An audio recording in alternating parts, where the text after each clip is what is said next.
à tous et à tous, aujourd'hui je vous présente une présentation de ma tronçonneuse Luxerna, la 440, et la présentation de la tronçonneuse de mon père 361 style MS 362.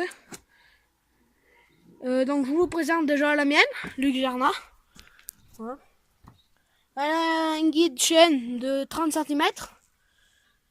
Voilà, elle est livrée avec un protège-guide en plastique Luxerna. Donc elle est, comme je dis, un guide de 30. Enfin, c'est pas une professionnelle, mais ça veut dire c'est juste au-dessus des c'est juste en dessous des professionnels et juste au-dessus des amateurs. C'est une tronçonneuse pour débuter, déjà pour faire des petits élagages et quelques bricoles quoi. Pour m'amuser, j'ai acheté ça pour une valeur un peu mieux de 500 € quoi. Voilà. Donc là mon guide, bon j'en ai fait un peu quand même. Donc moi je détends toujours un peu la chaîne, parce que vu que c'est une tronçonneuse qui est pas bien performante, si je le détends un peu, ça va quand même plus vite et ça accroche mieux. Ça m'évite d'abaisser les rabots de trop. Donc pour ceux qui savent pas, les rabots c'est ça. C'est là. Là, vous voyez? Là, et là on a les gouges. Là. Là on a les gouges et là on a les rabots. Si on veut mieux que ça enfonce dans le bois, on abaisse ça. Ce qui nous fait mieux pénétrer dans le bois et les gouges coupent mieux. Donc il y en a un et deux à chaque machin. Là il a une vide au milieu, une et deux. Une vide au milieu, une et deux. Donc c'est un Luxerna. Donc je l'ai jamais changé. Là juste il faut que je change la chaîne. Parce que bon déjà elle en a fait un peu. Donc il faut que je la change. Et voilà. Donc je vous fais un peu le tour comme ça vite fait. Donc oui du coup bah c'est que pour mettre enfin je veux dire le boulon pour visser le guide chaîne, c'est qu'un seul boulon, c'est enfin comme je vous l'ai dit quoi, c'est une petite, c'est pas bien gros. Voilà. Là on a les crochets pour enlever le capot dessus là, pour avoir le filtre et tout. Voilà.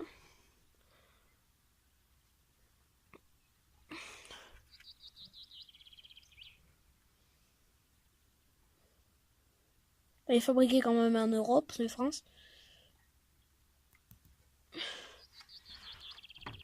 Et voilà, donc là on a pour mettre l'essence. On a une petite jauge qui nous dit où c'est que notre essence elle en est. Donc moi du coup j'ai pas fait le plein, du coup on est regardé juste à là, je sais pas si vous le verrez, juste à peu près là quoi. Il n'y a pas grand chose, normalement ça monte jusqu'en haut là. Et bon du coup c'est ce bouchon là. Donc celui-là est très facile à enlever, ce seul défaut sur cette tronçonneuse, c'est qu'à chaque fois on pâtit pour enlever ce bouchon là. Celui-là c'est l'huile de chêne, il y a un petit logo là qui nous fait montrer la chaîne, avec une petite goutte d'huile, ça nous fait montrer que c'est pour l'huile de chêne. Et là on a pour l'essence. Donc je vais prendre à l'endroit. Regardez là, ça nous fait un petit réservoir avec une petite goutte. Donc là on a quelques boutons de réglage. LH et voilà. Donc je vous ferai démontrer son démarrage à la fin. Donc c'est une tronçonneuse qui démarre très bien. Oui, pas mise à froid, un peu calcale. Bon voilà, c'était pour la présentation de ma tronçonneuse Luxerna. Maintenant je vais vous montrer la style, la 362. Voilà, donc c'est celle qui appartient à mon père. Elle est neuve, on l'a achetée juste cette année. Voilà, style.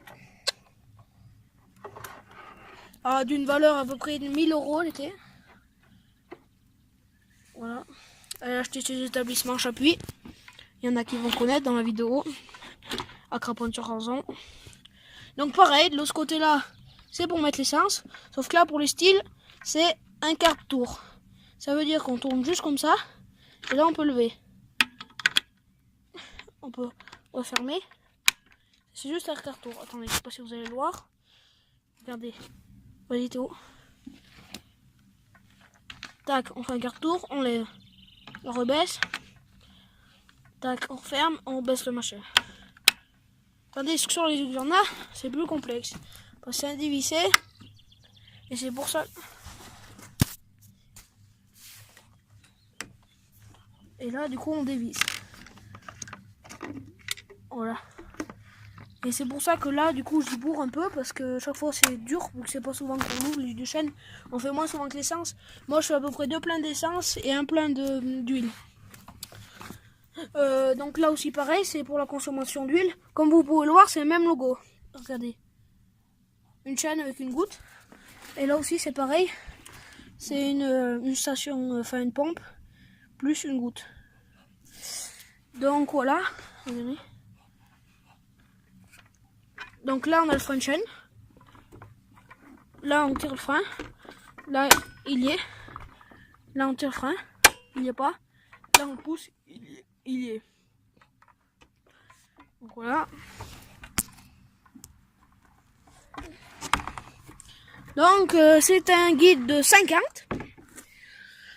Du coup, celui-là, il se fixe avec 2 boulons. Parce que c'est quand même une machine là vraiment professionnelle. Donc, comme je vous disais, il y a 2 boulons. Le guide chaîne, il est en 50. Regardez. C'est une chaîne de 1,6 mm. Il y a 72 maillons. Attendez, je vais vous faire montrer là.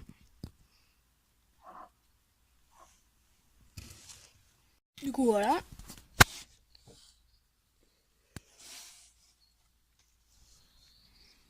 Donc, je vais vous montrer le démarrage tout à l'heure. Une fois de montrer le démarrage, je vais vous montrer un peu. Voilà. Donc là, on a le starter, qui est pas du tout comme celui du jardin.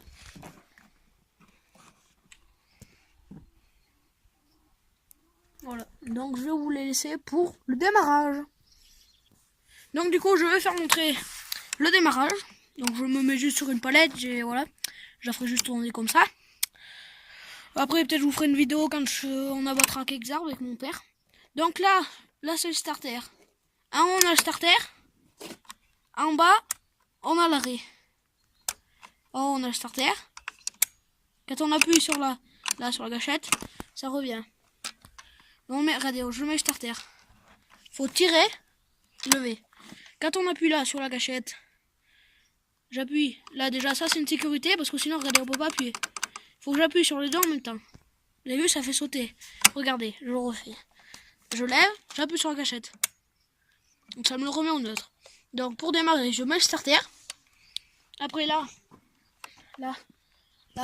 je pompe 6 fois. 1, 2, 3, 4, 5, 6. Je mets mon starter. Je la tiens.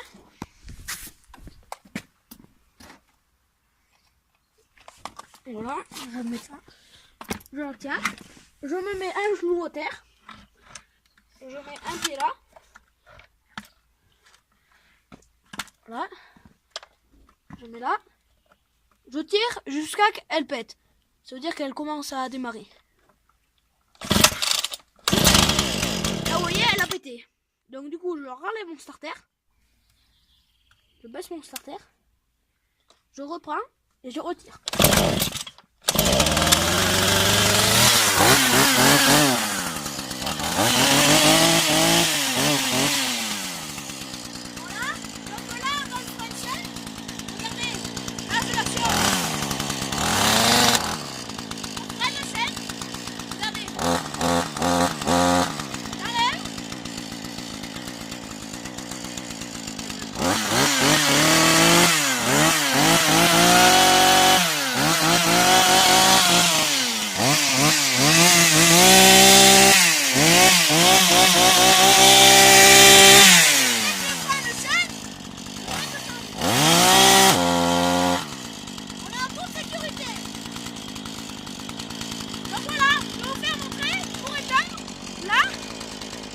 suffit le même bouton que le starter pour le descendre.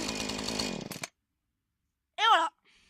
Donc maintenant, je vais vous faire montrer le démarrage de la style. Et à tout de suite. Donc, je vais vous faire montrer le démarrage de la style. Donc, c'est comme l'autre. Regardez. Je vais me mettre là. Là, le starter, il est là. faut la lever en haut, là. Comme ça. Sauf qu'elle, c'est pas pareil. Il faut appuyer en premier là, le mettre en haut et lâcher. Attends, on supprimera ça parce que je sais pas comment. Attends, on supprimer. Fais notre vidéo, non? Oui, ah merde. Voilà, je vais vous faire démontrer le démarrage de la style. Donc le starter, il est là. On le met en bas, on appuie sur la gâchette, on le pousse au fond, on met son pied là, on prend un truc.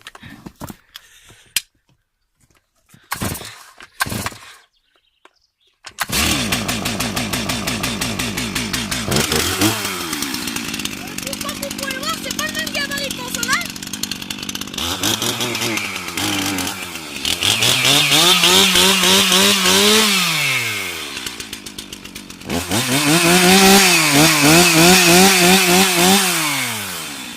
Donc là, on a le French shot. Regardez, c'est pareil. Si par exemple un jour vous avez un rebond, vous êtes accéléré, votre poignet viendra plus tête contre. Je vais vous faire montrer tout ça. Ça va caler la tronçonneuse qui vous est en train de vous couper la figure. Regardez. Donc là, ça freine totalement la chaîne.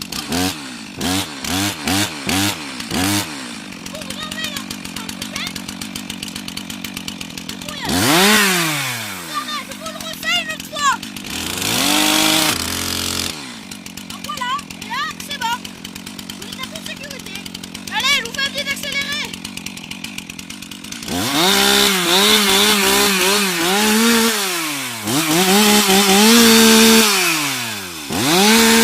Donc c'est pareil que là, pour l'éteindre, il suffit juste de lever un mot.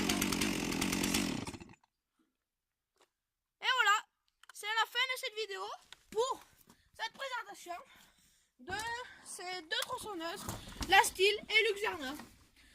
Donc je pense vous faire une vidéo d'abattage. Mais je pense aussi vous faire une nouvelle vidéo de présentation. Car cette tronçonneuse, je pense que je vais la vendre à une valeur à peu près de 300 €. Donc si vous connaissez des gens qui cherchent des tronçonneuses un peu pas très grosses, mais qui ont quand même de la pêche, voilà, donc je le vendrai à peu près aux alentours des 300 €. Oui. Donc parce que je voudrais m'acheter une autre, mais professionnelle et plus grosse. Parce que bon, pour moi déjà, je commence à faire un petit peu de l'abattage et ça commence à être juste. Donc voilà, que je voudrais la vendre. Elle est en très bon état, elle a juste 2 ans. Voilà. Donc je voudrais acheter une Luxarna ou une Stihl, je sais pas, juste le modèle en dessous de celle-là. Ou celle-là, après c'est vachement plus gros. Ça serait équivalent à celle-là si j'achèterais une Luxarna. Donc déjà c'est assez gros quand même. Voilà. Donc, je remercie mon cousin Théo pour avoir fait cette vidéo. Et voilà. Donc je vous souhaite des bons visionnages et passez un bon moment devant cette vidéo. Ciao ciao.